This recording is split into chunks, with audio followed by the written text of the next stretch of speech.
Un homme riche et odieux entre en trombe dans la cuisine d'un restaurant gastronomique après avoir remarqué qu'un serveur crachait dans son assiette avant de la lui apporter. Il apprend alors une leçon sur l'humanité et les relations qui changera sa vie à jamais. L'esprit de Monsieur Wallace était rempli de pensées pendant qu'il attendait sa commande au restaurant. Il savait qu'il avait fait de mauvaises choses dans le passé et qu'il était en train de les payer. L'entreprise de Monsieur Wallace était au bord de la faillite. Son rival l'avait poursuivi en justice pour avoir séduit sa femme dans le cadre d'une affaire, et il savait qu'il ne gagnerait pas. L'avocat de l'entreprise avait refusé de prendre l'affaire parce qu'il n'avait pas les moyens de le payer maintenant. Si est probablement le dernier dîner chic que j'aurai, murmura l'homme âgé. Le restaurant où il attendait son dîner était un établissement de haute gastronomie dont les coins étaient ornés de lampes halogènes de couleur lin et le centre de la pièce d'un lustre étincelant. Alors qu'il regardait autour de lui, les yeux de Monsieur Wallace se sont portés sur la table en face de lui, où étaient assis plusieurs jolies dames d'un certain âge et un jeune enfant en fauteuil roulant. L'homme âgé a eu le cœur brisé. Toute sa vie, Monsieur Wallace s'était concentré uniquement sur la croissance de son entreprise et n'avait jamais envisagé de fonder une famille. Il le regrettait maintenant car il n'avait personne avec qui partager ses soucis. Monsieur Wallace tenait à terminer son dîner et à rentrer chez lui le plus rapidement possible. Il ne voulait pas être l'intrus, le solitaire, assis seul à une table dans sa morosité et son chagrin. Il détourna son regard de la table et enfouit son visage dans ses mains. Soudain, un grand chœur de joyeux anniversaire a coupé court à ses pensées distraites. Monsieur Wallace a levé les yeux pour voir une femme assise à la table en face de lui qui faisait un vœu et coupait le gâteau. Puis elle s'est mise à parler et Monsieur Wallace a perdu son sang-froid.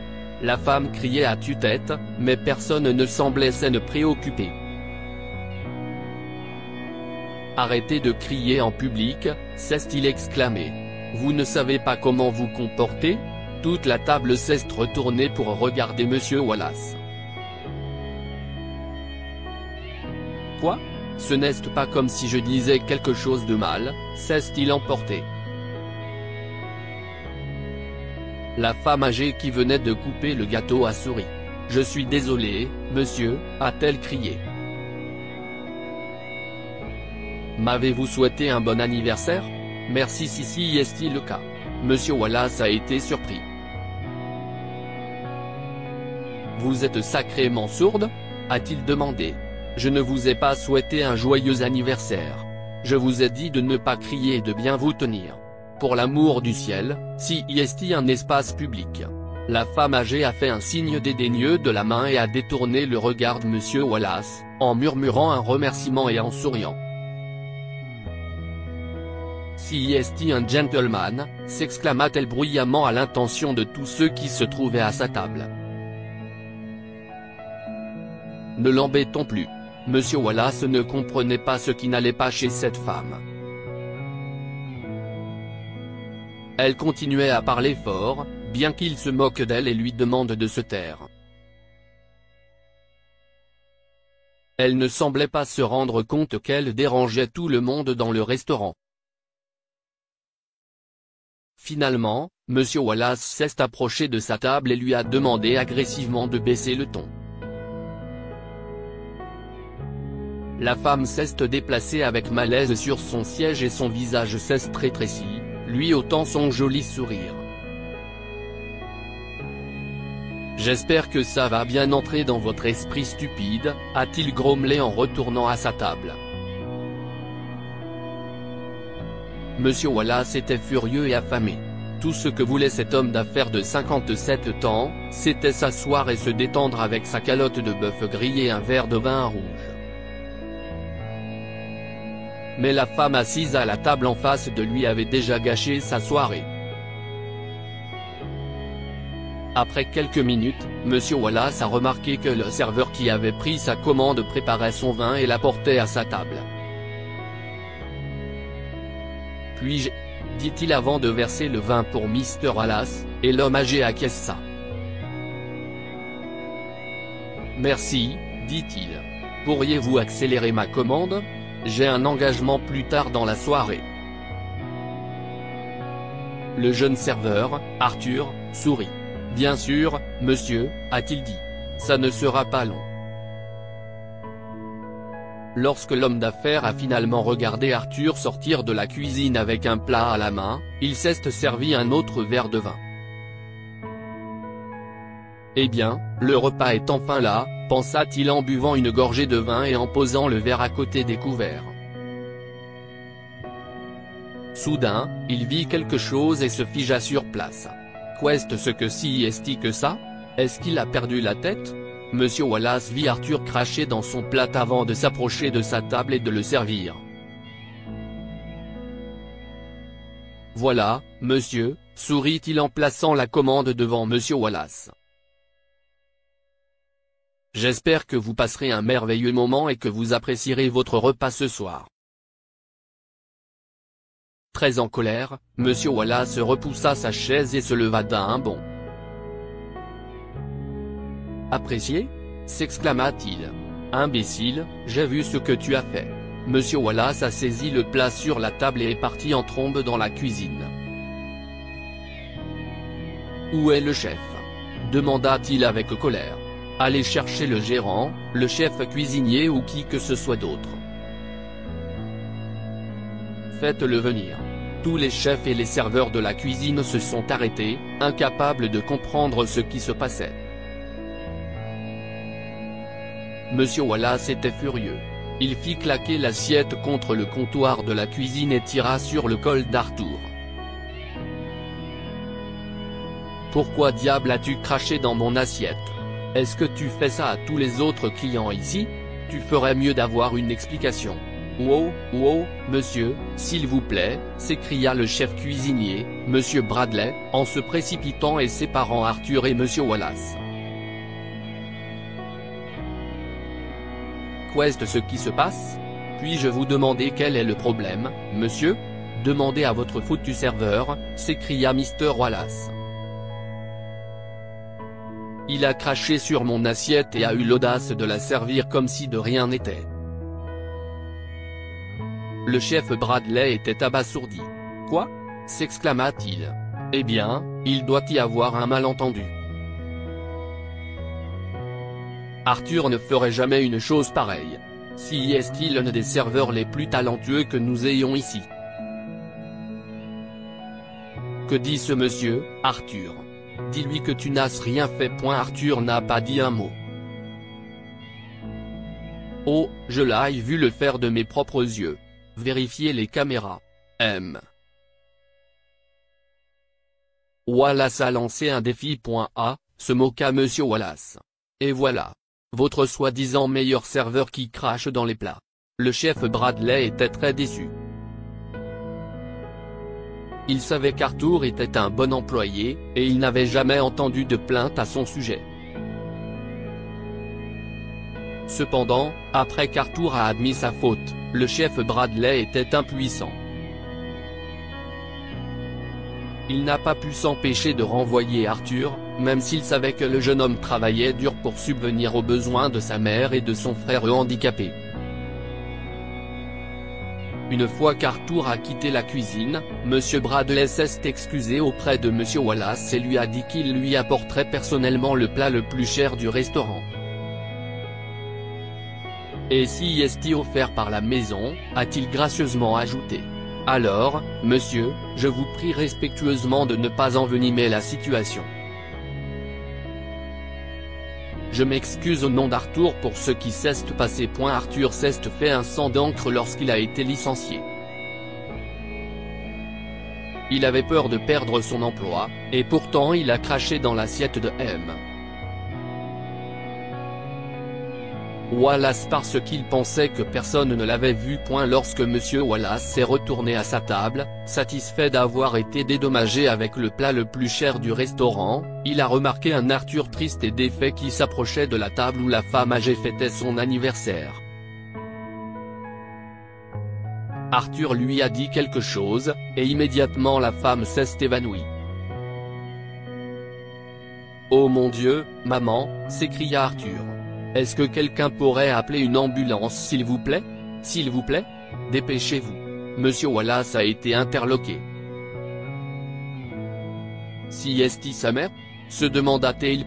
Lorsque Monsieur Wallace était un jeune garçon, il n'avait pas pu sauver sa mère de son méchant père, qui était la raison pour laquelle il n'avait jamais eu une enfance heureuse et était devenu un homme sévère et froid.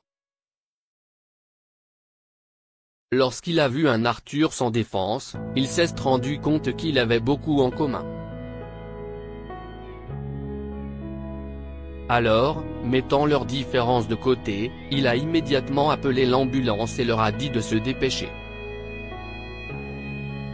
Lorsque les ambulanciers sont arrivés, ils ont porté la mère d'Arthur jusqu'à l'ambulance, et Arthur a doucement poussé le fauteuil roulant du jeune garçon hors du restaurant.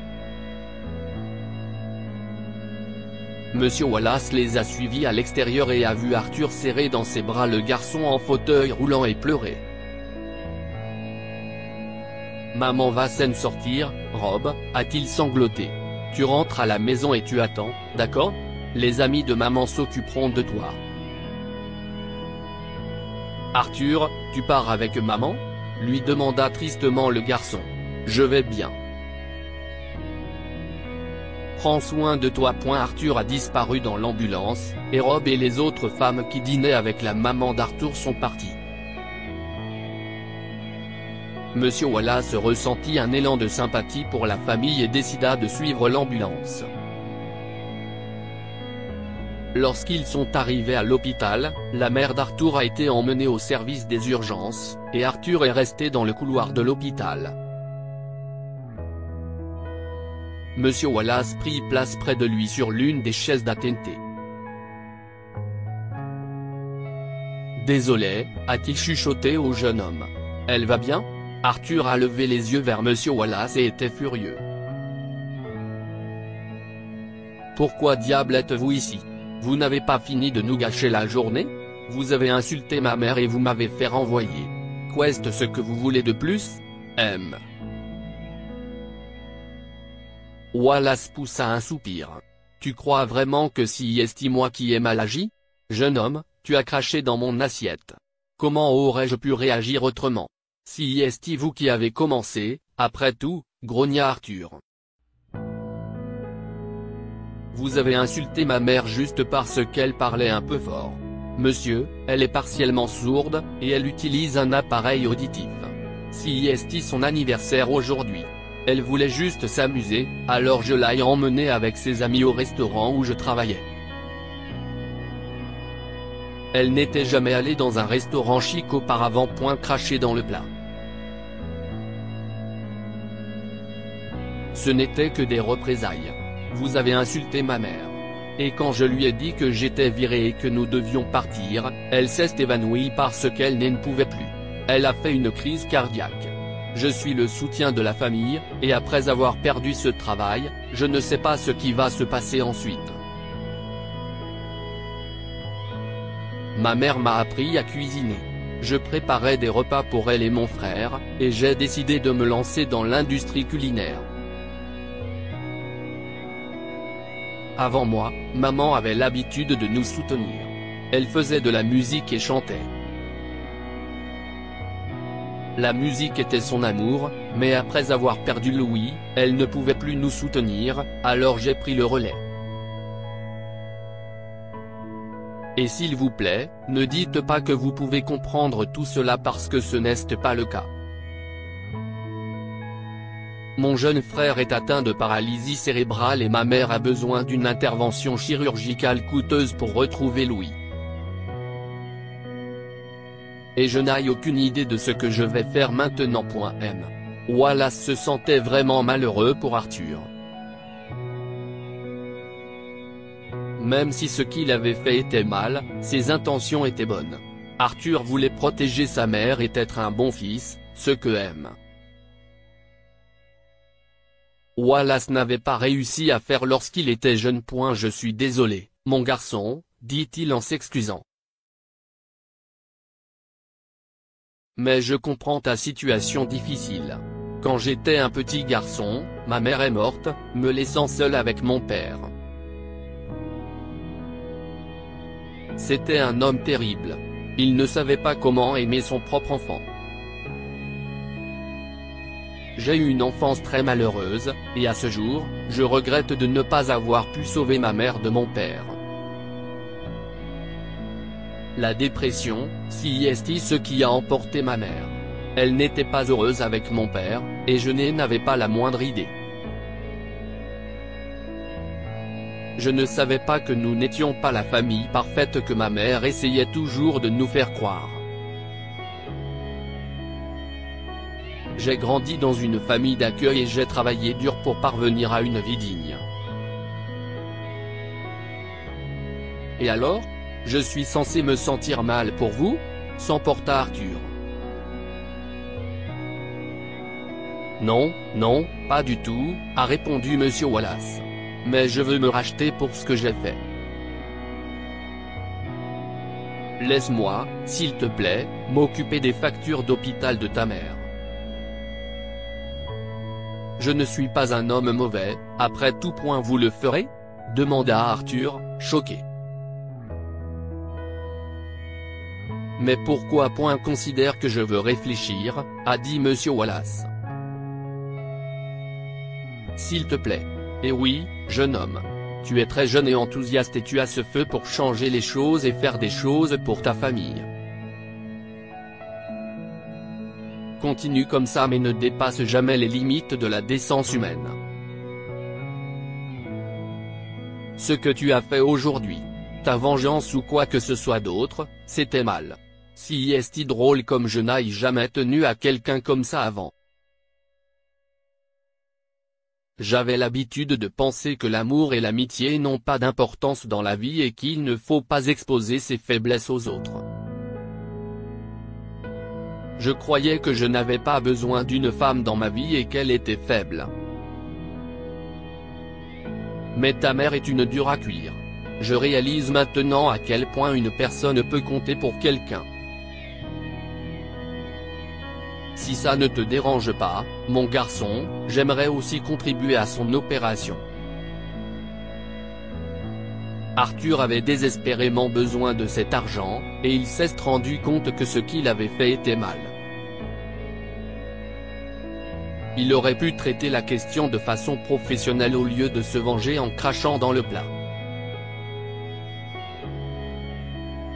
Il s'est excusé et a remercié Monsieur Wallace pour son aide. Et grâce à la dissipation des malentendus, plusieurs vies ont changé pour toujours ce soir-là. Monsieur Wallace a réfléchi un peu plus sur son cas et a décidé de changer de vie. Il a reconnu que les relations et les gens étaient plus importants que l'argent, tout comme la mère d'Arthur était la personne la plus précieuse pour le jeune homme. Ainsi, après que la mère d'Arthur s'est rétablie, qu'elle s'est fait opérer de l'oreille et qu'elle est retournée à sa vie de rêve, à savoir chanter et faire de la musique, Wallace a demandé l'aide d'Arthur et a commencé à travailler pour comprendre les relations des gens et s'améliorer lui-même. Monsieur Wallace avait toujours rendu le mal par le mal, mais il s'efforçait désormais constamment de s'améliorer. Il a vendu son entreprise, n'a pas pris la perte de l'affaire personnellement, et s'est plutôt concentré sur le fait de profiter de la vie et de vivre le moment présent. Un jour, alors qu'il se rendait dans un restaurant, il est tombé sur la mère d'Arthur. Elle venait de terminer son spectacle de chant, et les yeux de Monsieur Wallace se sont mis à briller en voyant qu'il avait changé une vie pour le mieux. Alors que toutes les autres personnes présentes dans la salle dansaient sur une musique de jazz, la mère d'Arthur s'est approchée de Wallace l'a invité à danser. Ils ont eu une douce conversation, et tous deux ont décidé de tourner la page sur leur première rencontre. Nous ne pouvons pas effacer le passé, a-t-il remarqué en lui prenant la main et en l'entraînant sur la piste de danse, mais nous pouvons travailler à rendre l'avenir meilleur. Alors qu'ils dansaient sur la musique, les bras serrés et les yeux fixés l'un sur l'autre, elle a hoché la tête.